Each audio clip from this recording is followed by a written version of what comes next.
We back for another episode of the Rap Roll Pod with your boy Buck Weeks.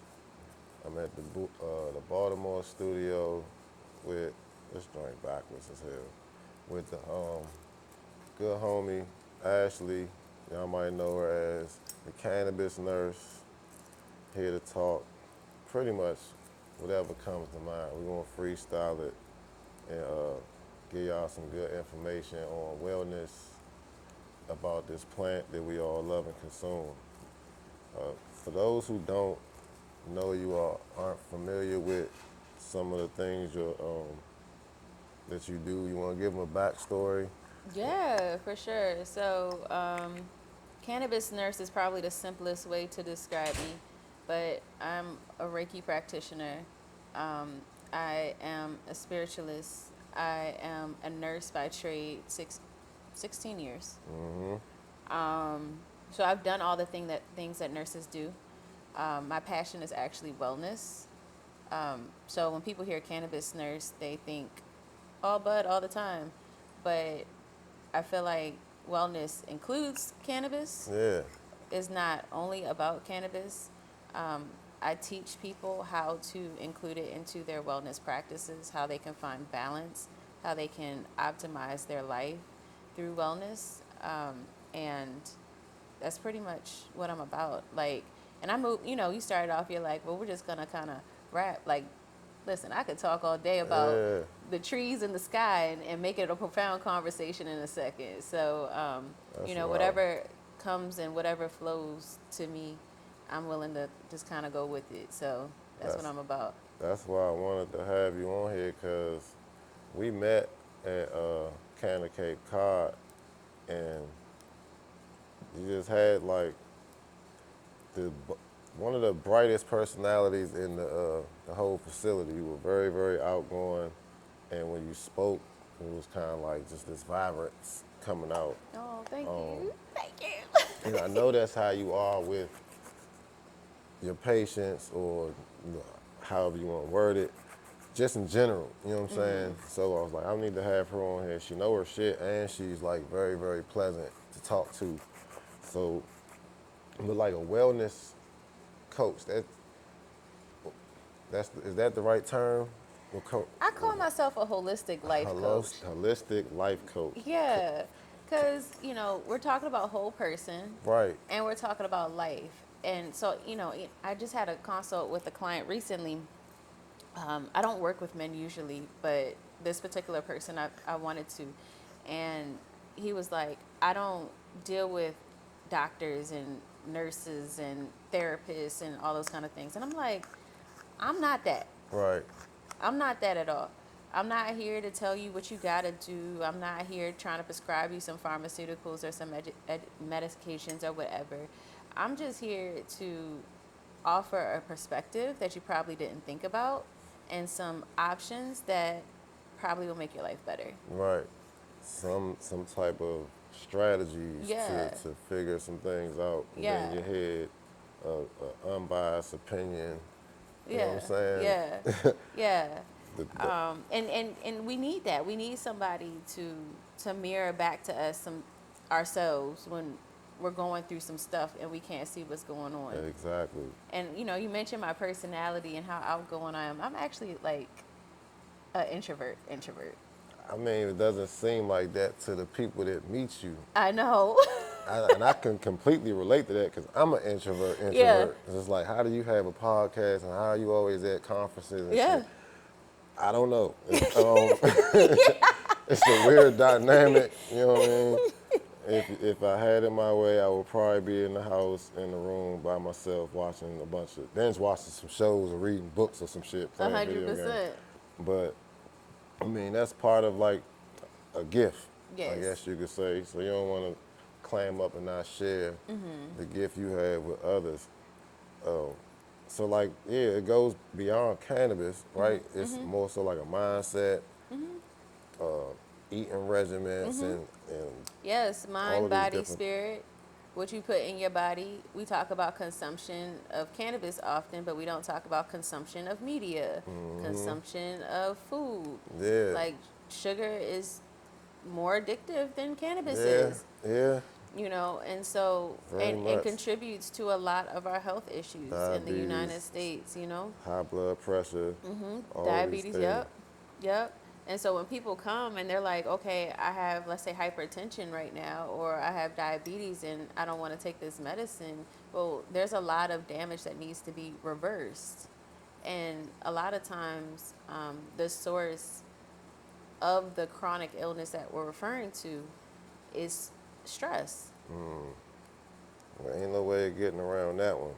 No, but we can find better strategies in dealing with it. That is very true. And we can also become more aware of the fact that it's existing and it happens, you know, and so that way we can decompress and we can release it.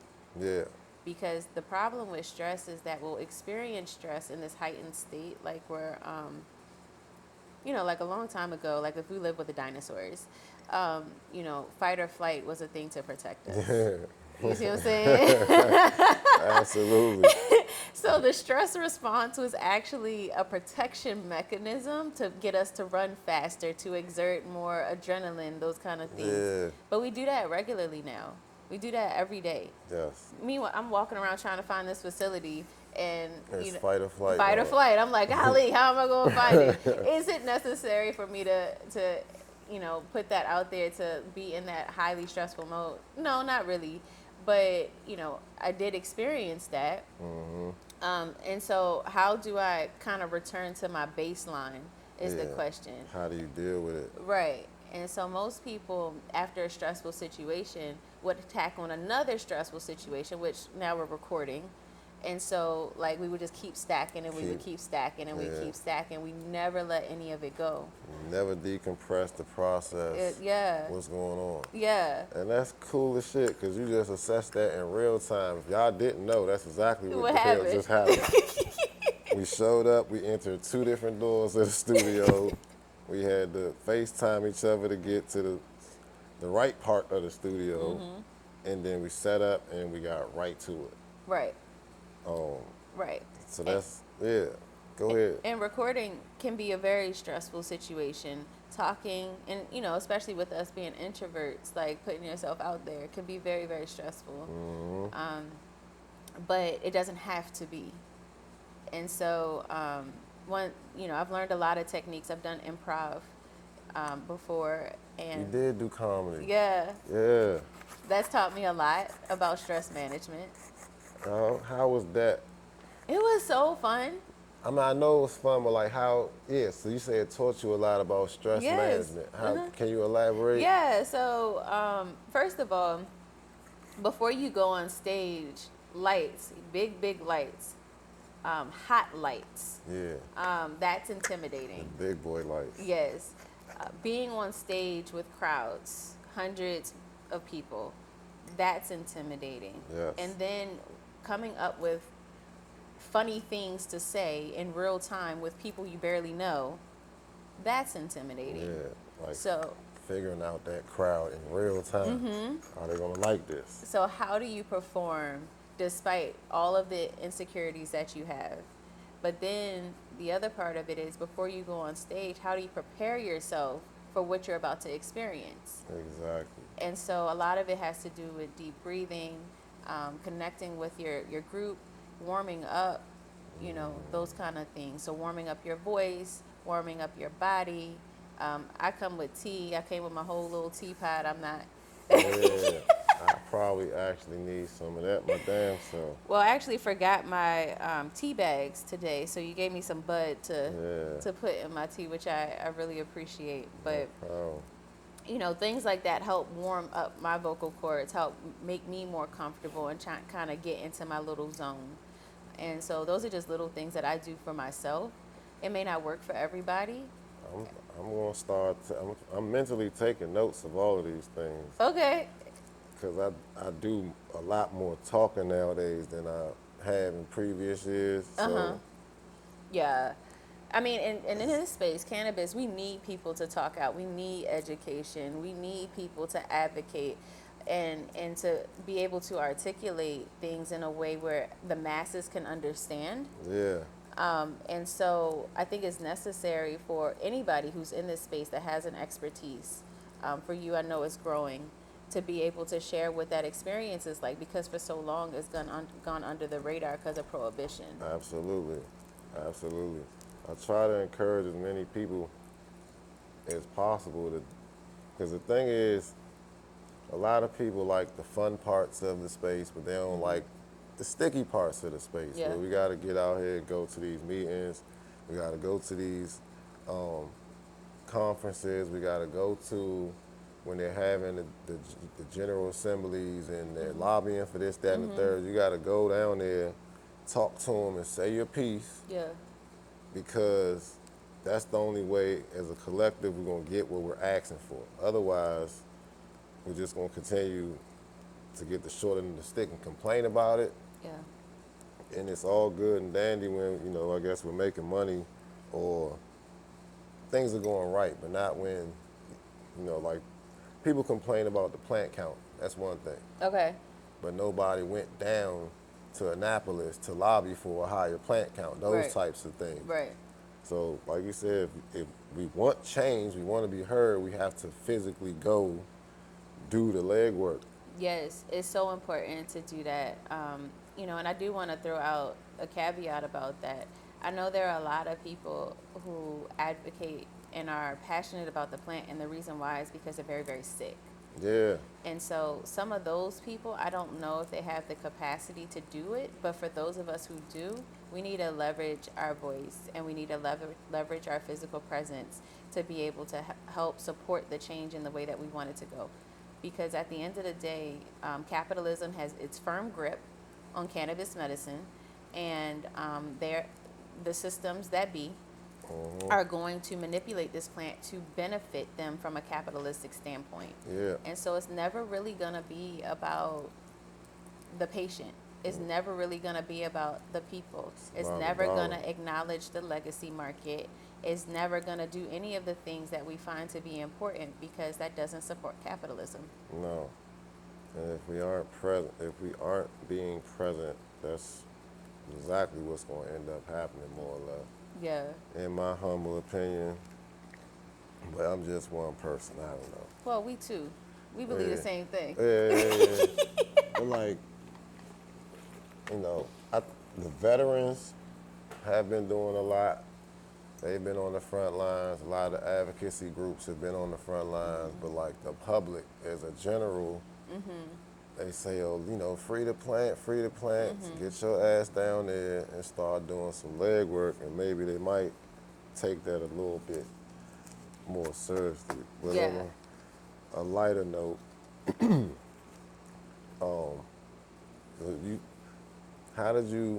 you were already into nursing. So how was the transition? Because a lot of industries, I guess, are starting to like connect into, it's like real estate. Somebody was doing real estate for 20 years, now there's a lane for cannabis, real estate, et cetera, et cetera. How was that transition from traditional nurse? I mean, I feel like it's the same thing, realistically, but they just changed the title. But I'll let you elaborate.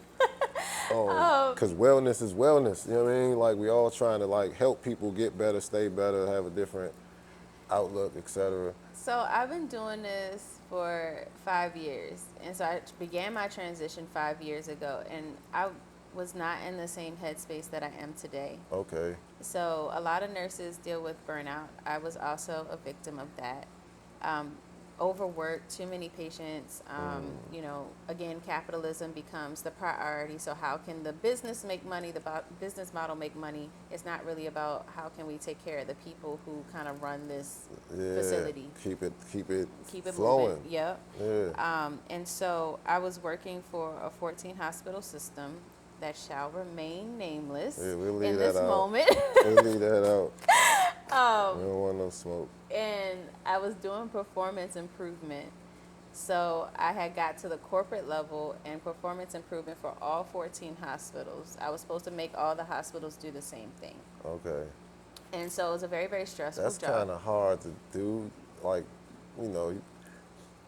continue. You saying exactly what the truth is. It was hard. That's very It's hard. impossible, actually. It's an impossible job to actually feel like you did anything successfully. Yeah. And so I had $1 million projects, very few women, very few black and brown people, and very few nurses. So I was a minority in very many different ways.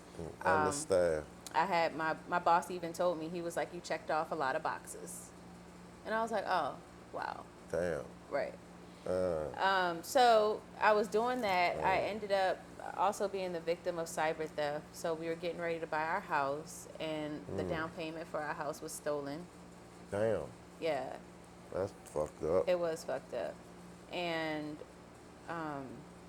during that process, I just wasn't dealing with it well. I was just beginning to explore like yoga. I went to a therapist, and that was one of the first times that I did it more like because I wanted to. Yeah. And so I sought out my therapist, and I started working with her. And she started telling me things like, you need to start taking SSRIs, which is like a Zoloft or something like that. But I was like, I'm not sick. Like, Yeah, I'm not trying to go down that road. yeah, like I'm not.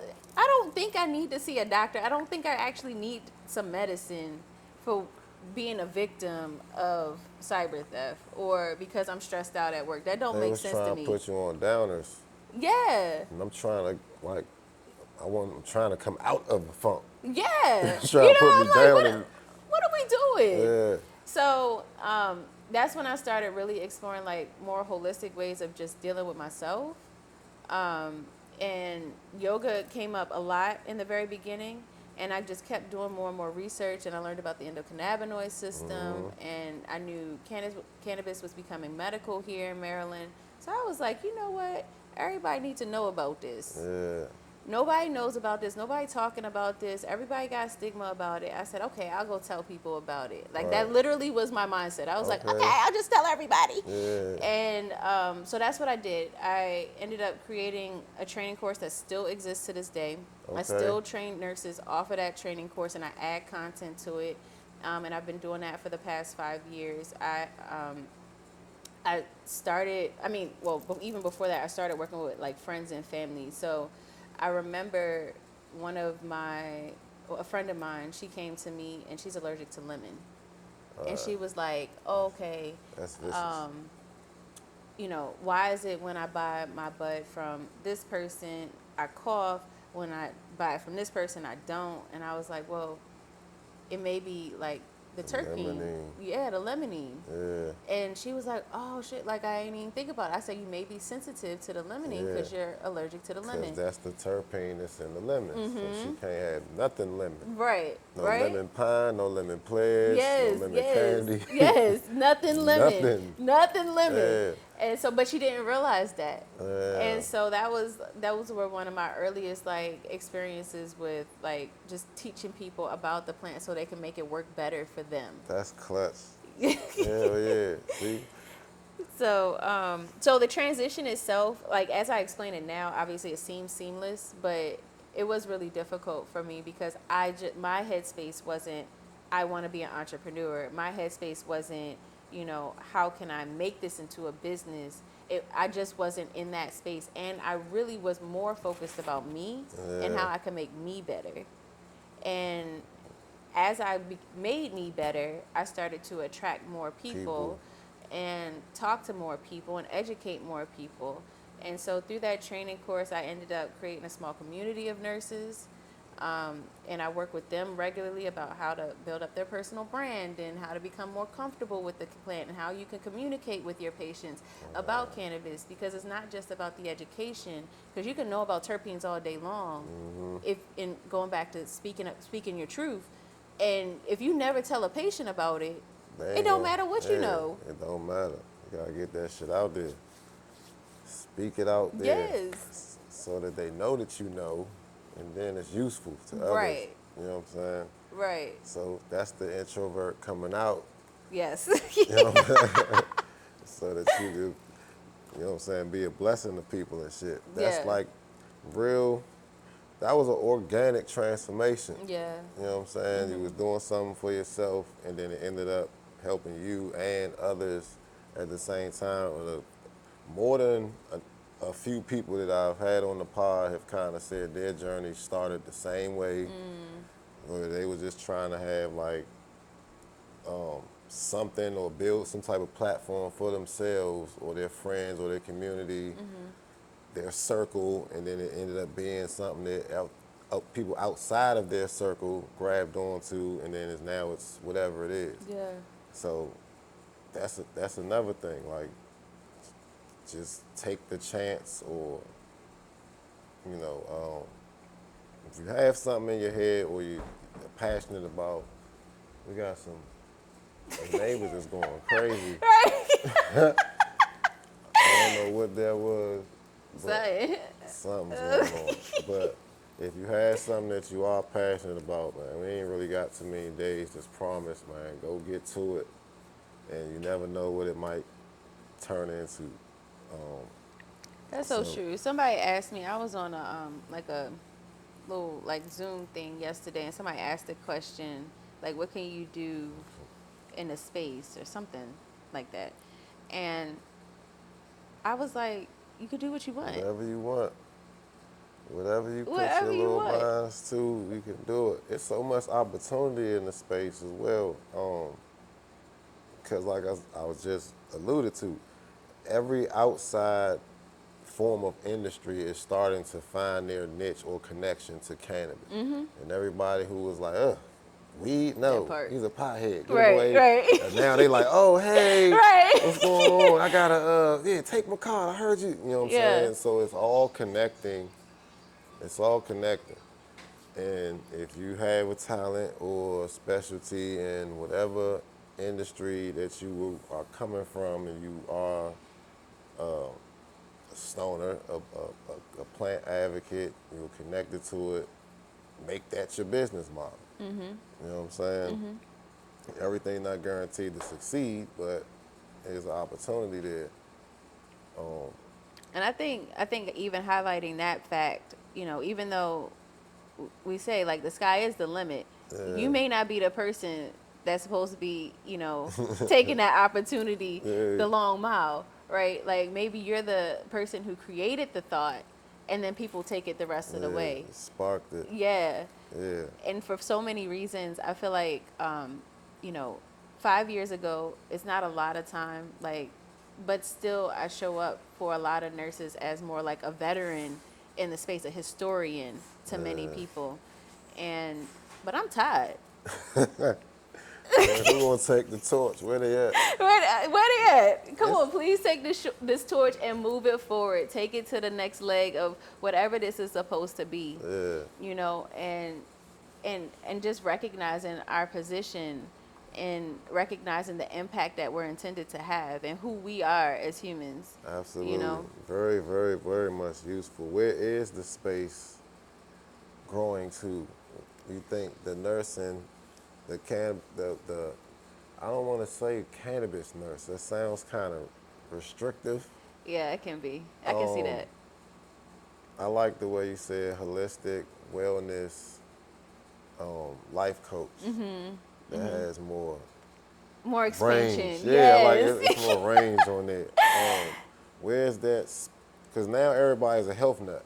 Allegedly. Yeah. And we all know they pretending. They pretending. They be perping and shit. But everybody, it is very much more like the organic food, organic this, that, and everybody's like woke with it now. So it is actual potential. So where do you see that that lane expanded to? Are there any conferences that they're having or that need to be held? So, we're talking intersection here a little bit because cannabis nursing has its own group of people. We're very small, few hundred maybe across the country. Yeah. And recently we were just acknowledged as its own specialty through our governing body, the American Nurses Association. Okay. They just said, hey, you real. all are a thing. This is real. Right? And we were all excited. We're like, yeah, woo woo. But as a cannabis nurse, you mentioned it is very restrictive where, all we going to talk about is cannabis. Yeah. But my perspective is more like, I've never met a consumer that doesn't consume for some sort of purpose. Ailment, purpose. Yeah, like a reason, like whether it be anxiety, whether it's some sort of like coping mechanism for some sort of trauma that they're dealing with, whether it be for some other like medicinal reason, depression, anything along those lines. And so, what I realized in working with my clients is that it's not just the consumption, it's how do we support the endocannabinoid system. And Yeah. so through the cannabinoid system, you can support it through physical means, you can support it through spiritual means, you can support it through mental means that all supports your endocannabinoid system to help you create that balance. Right. And so I will never talk to a patient and be like, you know what, you just need a joint. Because most likely It's you way also deeper than need that. mindfulness. Yeah. You see what I'm saying? Most likely you also need to learn how to breathe. You also need to exercise a little bit. Yes. And have a good time doing it. Yeah. You know what I mean? Yeah. Like one of the things that I really appreciate about cannabis is that all of a sudden now you have a good ass time doing what you was dreading a few minutes ago while you sitting there on a Pilates chair pulling and hurting yourself and stuff. It makes it more tolerable. You have more range, in your joints, mobility, the whole thing. And so how can we use this plant Absolutely. to do more with our physical bodies is what, I challenge people to explore when they're dealing with me, but also what can we do with our physical bodies without the plant too? So if the plant is the gateway to coping or to getting to exercise or to whatever, now let's test it and try it with and without, see how we can get the most out of it. How can we optimize your quality of life? I like how you said coping and not suppressing. Yeah. That's You know what I'm important. saying? Yeah. It's a big difference It is. between coping and suppressing. And coping is like you're confronting, you're dealing with it. When you're suppressing it, it's like you're just burying it. And a lot of people medicate to suppress. Mm-hmm. They're just trying to, like, I had a bad day, I don't want to deal with it right Yes. now. And they're trying to get high or drunk Mm-hmm. to forget about it. And you get sober, it's still a bad day. And Yeah. whatever happened. So, yeah, I like that word, coping. Yes. Coping. And I think that another thing you said that was interesting was the fact that was more or less you were saying like there's a profile to ignite every part of what you might need to do. Mm-hmm. Everything isn't just all put me in the couch. Yes. Because at the festival, I was off sativa the whole weekend. Yeah. Because I knew it was going to be draining, and we were like running nonstop for like a week, 2 weeks straight, late nights, early mornings, the whole situation. So I needed a bunch of sativa, and I don't drink coffee, so I don't either. you know what I I'm don't saying? either. I was like Durban poison all weekend, and I Yeah. was just the happiest little trooper running around, and you would have never knew how tired and drained I was. So like, there's a profile for everything. Everything's not just make me forget about it right now. Right. And that's true. So the difference between a sativa and an indica and a hybrid, I think, is important to acknowledge because a lot of people do come to me and be like, "Oh, well, I don't want to take it because like I'm going to sleep all the time," and I'm like, "No, I mean a solid regimen, you be moving all day, floating, Man. Can't sit down. right." Ready to get some stuff done, ready to Yeah. attack the day. That's what I told my youngest daughter. We getting out here, we going to attack the day. Exactly. With a vengeance. too. Right. And so, but it's not just because what our dispensaries do, they label it based off of the flower or the leaf, a sativa or indica, but it's also about the cannabinoid profile. It's about the terpene profile Exactly. that plays a really big part in how we interact with the plant. Yes. So in many cases, and this isn't true for nothing I say, let me caveat everything I say. Nothing I say is true for everybody. Right. So like if you're hearing it and you're like, well, that's not true for me. Okay, cool. That's cool for you. But in many cases, if you deal with anxiety, limonene is the last terpene that you want to have in your cannabis. Yeah, you don't need nothing. Yeah. We were just talking to Lucy about that a few weeks ago. She used to be able to. It was one of her favorite terpenes. She smoked it all the time, and then something happened after a certain age, and then it was just like did the complete opposite of what it used to do, and it caused a bunch of anxiety and panic attacks and all that kind of stuff.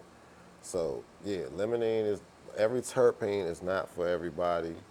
You need to know what your body and your profile is. That's why we always say know your And profile, slow, yep. low and slow. Figure out what it is that works with you, and don't just smoke for like flash Yeah. because it looks pretty or Yeah. the name is cool or this is the hype strain or Well, whatever. even with strains, like depending on where you go, like not every strain is the same. No, it's not. It's not grown the same. So that's what I love that question. Everybody be like, all right, what strain should I get? I don't know. Yeah, what do you have going on? Right. That's the first time. What you got going on? What you trying to do? Right. I'm like, That was- no. It doesn't work that way. And, almost like being a psychic, like somebody read me, tell me about me. And I'm like, no, that don't work that way. You gotta fill out an info sheet or something. Give me something to work with. I gotta know what's going on, man. I can't just be spinning the globe and we're not doing Wheel of Fortune. Right. But- But yeah, people think that. And I just think it's funny. It is, but I mean I do enjoy that part of it. Like that's the talking and educating. So, I kind of cut it short. Just say what you got going on, and what what do you have to do, Yeah. and that'll kind of let me know what because a lot of people don't know how to explain that shit. Right. You know what I'm saying? So it's like, do you have any ailments? Do you have a lack of appetite? Right. Are you trying to suppress your appetite? Because there's terpenes that Yes. do that as well. Yes. And people don't know these different things. So that's how I kind of suggest strains of flower based on some of the things that I guess pharmacists would do, Yeah. but in a more translatable manner. They might not understand it the same way. And then, our folks don't like going to see doctors. Right. So they're not even getting that assessment Right. or consultation to say like, doc, this is going on. They don't want to talk to nobody. Right. So that's 100% true. so that's kind of where my expertise does kind of like translate in this field. Like, Yeah.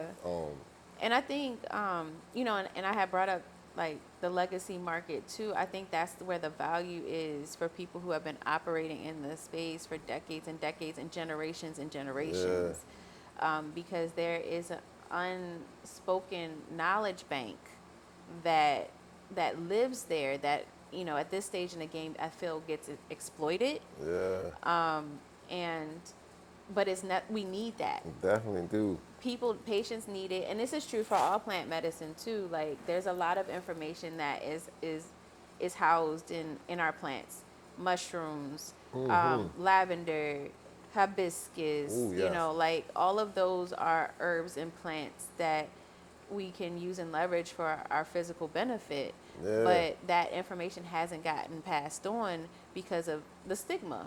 Yeah. I was talking to my father recently, and come to find out, his mom knew a lot about plants. I never knew that. And it never connected. It skipped the Yeah, it generation. skipped. Yeah. It skipped. And It'd he's be like, oh, like yeah, that. because when I was a kid, my mom would do this and my mom would do that. And I'm like, He got to the city and was like, nah, I ain't doing that right. shit. And I was like, wait. That's how it go, though. That's exactly how it goes, man. Yeah, it's like, I guess we got to a certain point in the progress line to where we started to try to purposely detach from stuff that we thought was a bad stigma that was actually part of our heritage. Like Yes. gardening, fishing. They start mentioning that big boat ride now. Nobody wants to get on boats no more. Right. You know what I'm saying? Right. So it's like we gotta kind of break those shells and reattach ourselves to the stuff that we are very, very much attached to, like Yeah, I gardening. mean, it's who we are. It It's is. who we are. And, and I feel like slavery has done us, obviously, a injustice by disconnecting us from our roots and Yep. who we are and where we come from. And then just American culture as a whole wanted to create something new and exciting or whatever the intention was. And, they did that. But again, it goes back to the disconnection of who we are as a people, as a collective consciousness. And so one of the things that I'm truly, and the part of the reason why I do hold that community, and I do it every single week, is to make sure that people recognize the power that they hold, especially melanated people, Yeah, there's a lot of power in especially our men. communities. Yes, And it's a lot of untapped potential in our communities. absolutely, absolutely. And being in the space, one of the things that I've observed is that it is a predominantly white industry Yeah. currently. And many of the people who are able to function, have those big grows, have own those dispensaries, are people that come from some sort of legacy, passed down money in some way. It's another, the pockets is coming from an alternate industry and they're Yes, jumping in with a big start. yes. And And and there's privilege to that. yeah, it's yeah, I ain't gonna, Yeah, it's a and lot of, it's not, and not to say that all white people have everything. That's not the statement. The statement is that your ancestry had more opportunity to collect and build money, land, whatever, information, knowledge, because you didn't spend hundreds of years being oppressed, yeah, you got a hell of a head start. right? Yep. We barely could hold on to religion, let alone sacred knowledge of natural resources. Yeah. Well, we farmed the land and we built it up and then we weren't able to capitalize on the work. Right. So we don't want that to happen again with cannabis. Right. As they So make it into an industry. yeah, as it becomes an industry, we want to be able to have our stake in it and build up while it's still building up instead of getting locked out of it. Right. So that's it's all important. You know what I'm saying? It's all important. So that's why we gotta connect back to our talents that we're good at and put our skill sets to use so that we can capitalize on the shit. Because what I don't want to hear is once it gets to a certain point and we are locked out, everybody like, oh, that's messed up. They Oh, I took know, it right? from us. Yeah. And ain't nobody want to do none of the fucking groundwork. You know what I'm Right. saying? And that goes back to, are you showing up to advocate? Are you even letting Yeah. people know what you're interested in? Right. Like, so if you sitting at home milling around talking about, I really want to grow some weed, nobody know but you. Yeah. Or if y'all more concerned with like fucking celebrity drama Oh, that and too. other foolishness and you're distracted from what you say you concerned about and you're not actively doing nothing to show that, don't say shit later. So Yeah. Yeah. we gotta be active. That's my whole thing. We gotta actually be active. Yeah. And moving in a direction. Yeah, the You know? same direction. Right. Hopefully, Right. It'll take, I feel like, it's going to take us a while to figure out what that same direction is, like just as a consciousness. But at the end of the day, if we move in, I feel like, the way that energy works, it will connect itself. It'll bind itself. And we can just keep moving that. We got to have values. We got to have morals. We have to have mission, right? Like, we have to have all those things in place. And you have to do it for yourself first before you can think you're going to help drive a mission, a bigger mission beyond yourself. yeah, that's very true. And I feel like that's where the black community sometimes, fails, is Yeah. that we don't have enough direction for our own physical body to let alone kind Guide of the come whole together. ship. Yeah, and Yeah. drive a ship together. It's a lot of chaos and confusion Yeah. in these streets. Yeah, yeah. But, yeah. So, we're gonna dial it back. Okay. We're gonna dial it back, and we're gonna get into these books right here. Okay. So, what you got? How many? Well, no, I'm gonna let you explain. What? This was your first one. So this was my first This one. was the first one. So this is Ace's. Oh, this for you. Ooh, that's a tea bag. Yeah. So it's a patch. Tea patch. Yep. So yeah. So this is ACE's medicine. So we talked a lot about advocacy. I actually worked on the guidelines committee in Maryland to help get children access to cannabis in schools. And so I worked on an interdisciplinary team and basically wrote down all the rules for that in real time. And so I think it's well written. It hasn't really actually been executed on, but it's well written. But I was like, as a nurse, I'm like, well, what about the kids? Like the kid who might be taking the medicine in school, they got to deal with their friends, the people in their classroom. What about the teacher? How did that? Did they include that in the bill? They said does the parent have to come and administer the medicine, or No, so can the teacher? the nurse can, the school nurse can. School nurse can do it now. Yep, she can do it now. And so before the parents were parent coming had to and come up there. taking the kid off of campus because it's a drug-free zone. Yeah. And then they would have to medicate, and it's so disruptive in the school day. You only there for 6 And hours. then it looks crazy, because like you said, they gotta be. It's like a show. Yeah. You know what I'm saying? It's like he either got in trouble or he's going to Right. be. He had an episode. It looks like something's going on. And what kid wants to be different in school? Right. That's crazy. You already sick. I mean, yeah. You know, and so this tells a story of one boy who he takes cannabis. He goes to school. He's talking to his teacher. The school nurse comes and educates the teacher, the whole thing. Yeah. And so it opens up the conversation of just different perspectives for parents, because a lot of us 80s babies, we have been indoctrinated in the war on drugs. Yes. And so we're teaching our children The something that's dare not and true the just anymore. say no. Yeah. and So we need to teach our parents. We need to teach our teachers. We need to teach our nurses. And so this is a simple way to do that. Okay, that's dope. That's the first one. And then you have stigmatized. Mm-hmm. And this is the nurse's hero's journey. Yes. A hero's journey, A not a hero's- nurse's. Yep. Because so back during the pandemic, nurses were called superheroes. Y'all was the superheroes of this. Well, now we not. They told us we not no more. Nah, y'all still, nurses are always the superheroes because y'all do all of the grunt work. Mm-hmm. Y'all do all of the talking, the prepping.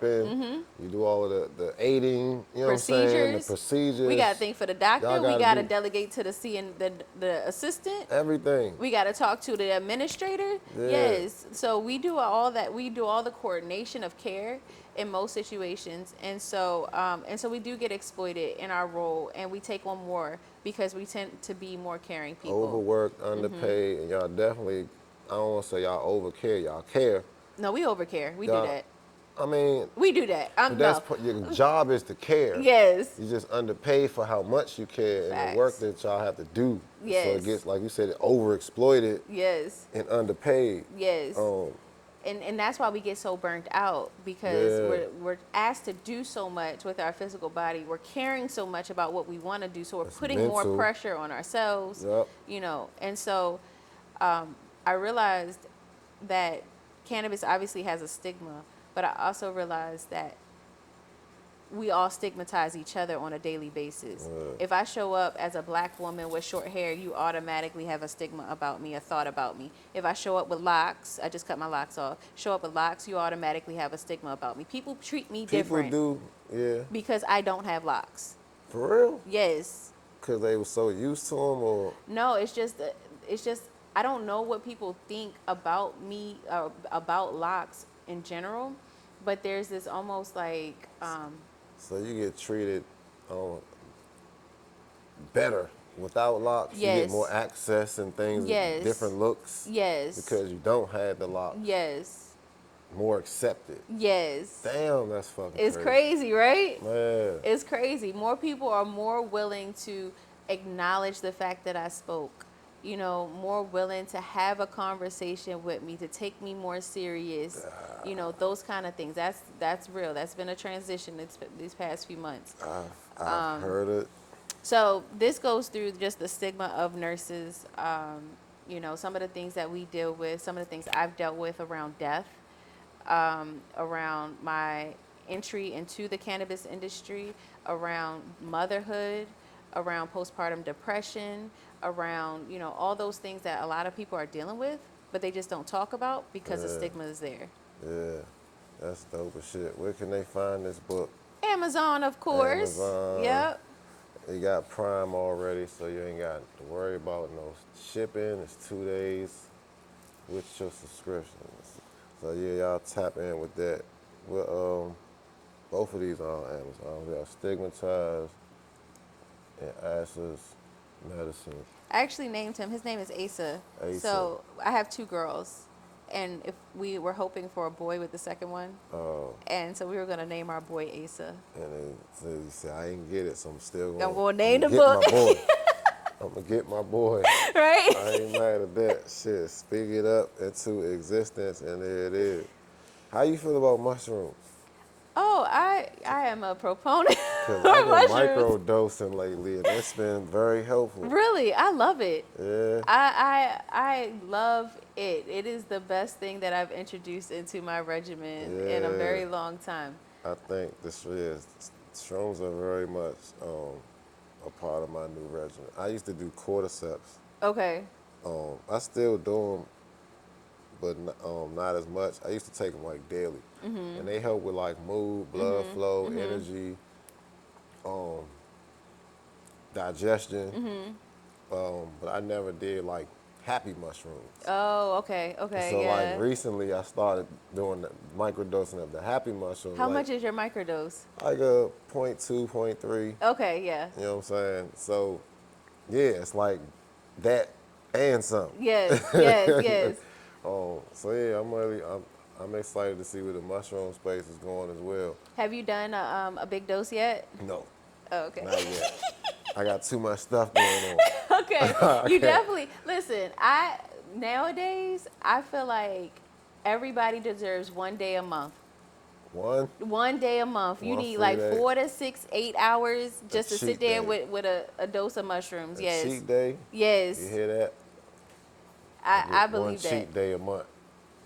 She said, yeah, okay. Okay. Not Yeah. that kind of cheat day where like a shroom day. Yeah, and y'all could do it together if you want to. It's been very helpful with my husband and I. Yeah. Helpful with shadow work, I believe. Tapping into spirit has been very helpful. You know, productivity. She won't take one. Okay, so we all have the presentation version of ourselves where, like, you know, I said I'm an introvert, so once upon a time I would show up as an introvert. But deep within the shadows of me, there's this person who is interested in performing, but I've suppressed that version of me because that version wasn't necessarily accepted as I was growing up. And so as you explore the outward, the sun side, the dark side, the shadow side is the side that needs some exposure, and you can explore that within yourself, but you can also work with other people to explore that shadow. We're a multifaceted energy that we only tap into one aspect of because our minds will block us from that. Yeah. And again, it usually is sourced in like how we were raised and like programming and things like that. Like one of the things that my mom says to me often is she doesn't really resonate with the idea of entrepreneurship. She thinks that, you know, You're supposed to be in the system. yeah, you know, Part of and the she wheel. has a mantra where she feels like I'm actually taking advantage of people because I'm accepting money Yeah. for service, right? She's like, girl, what are you doing? So for a long time, that aspect of me, I was like, oh, I can't do that. I can't do that. Well, I've been fired quite a few times from jobs. Broke out. The shadow came out quick. Right. Excuse me, ma'am. Right. We're not doing this no more. You don't belong. And I've always resisted the system that way. Yeah. And I was trying to perform in a way that was accepted and not accepting the aspect of me that's hiding, that lays dormant. And so with the mushroom is very helpful in removing that barrier Yeah. to yourself. Yep. You see what I'm saying? And once you remove that barrier, you be like, oh, that's interesting. Yeah. That's And not as bad as I thought it all was. them other sides start coming out, and then you Yeah. get the uniform And you bring personality. it all together, and that's what we call alignment. Try and get a line. I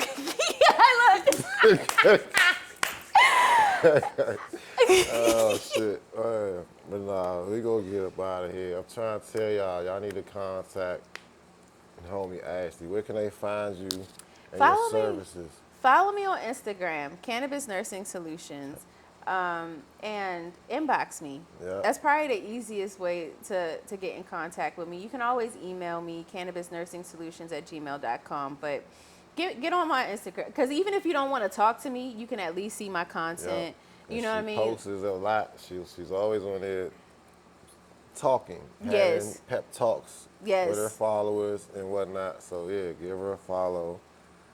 Yeah. Hop into don't slide into her DMs because Not she's slide. married, but you can inquire about her professional wellness services through her email, and you can follow her on IG. I really appreciate you coming through, kicking Thank it. you. You know Thank what I'm you. saying? Like I said, we was just freestyling. This is just a regular conversation, and we're both learning from each other. Y'all are learning from us. So appreciate it. Catch y'all on the next one. About to go out, crank this doobie. Because we can't smoke in Studio J. But I love it anyway. We out.